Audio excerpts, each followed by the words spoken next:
Hey there, welcome to Craft Whiskey Blends and the blending video for release number 003 Toasted Giant.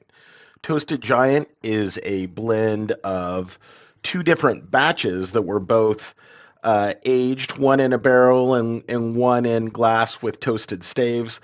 Those batch numbers off the website are batch 007 Emerald Monarch. Emerald Monarch was a blend of 70% Emerald Giant, 25% Lost Monarch, and 5% Alberta Premium Rye, and batch 010 Texas Toast, which was 100% Still Austin Rye, the Kitsap bottle barrel pick, and that had toasted staves added into it.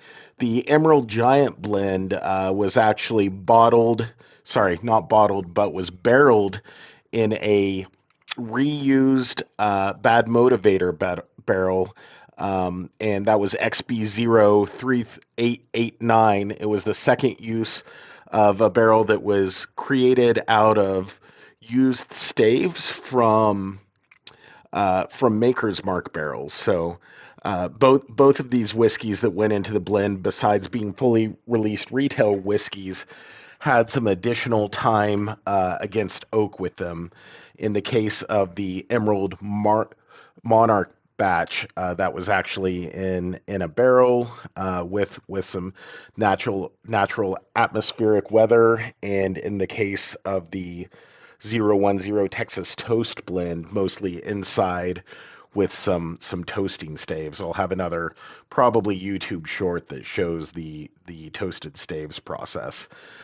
This blend is being bottled in kind of a interesting glass bottle that's considered New York style bottles off the Tricor Braun website. These bottles typically would be used probably for more of a clear liquor, something like a vodka or a gin.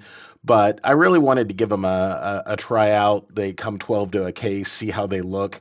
And this whiskey really has such a really nice, deep, dark color that I thought even with a taller bottle, it would end up looking good. And so you can see here in the video doing those bottle fills. After those whiskeys were both dumped into the blending vat, they were left to basically marry, combine flavors, kind of stabilize for about 2.5, 3 hours before being put into the bottles and then corked. So there's various opinions on after vatting how long a whiskey should sit before the bottles are sealed, but in this case it was about 2.5 hours. I decided to put a release letter out with this, so I was debating how I was going to handle that. Most of these bottles are going to friends and family. They're just gifts. And so what I decided I would do is basically print out on an 8.5 by 11 sheet all of the details for this particular blend. I'm super gluing those onto the back of the bottle, and then those letters are folded up and loaded into that pouch, kind of in the back of the bottle. I tried using some hot glue originally for attaching some of this stuff, and it just didn't sit. It didn't stick permanently. Things were falling off. So these medallions include the Craft Whiskey Blends logo, kind of printed the same way you would do a challenge coin, and they're being super glued on because that looks like it's going to stick and kind of adhere longer. If you use super glue with both metal and glass, highly suggest using an accelerator on one of the surfaces. That's what I did here. We sprayed the accelerator on the glass, then apply the glue to the medallion and affix them using that.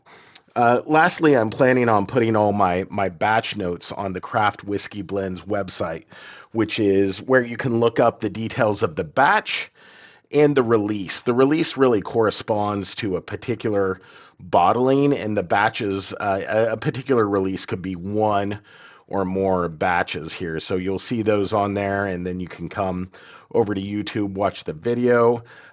Really, we only yielded 14 bottles here, and I hope everybody enjoys this rye whiskey blend and lets me know your thoughts in the comments down below.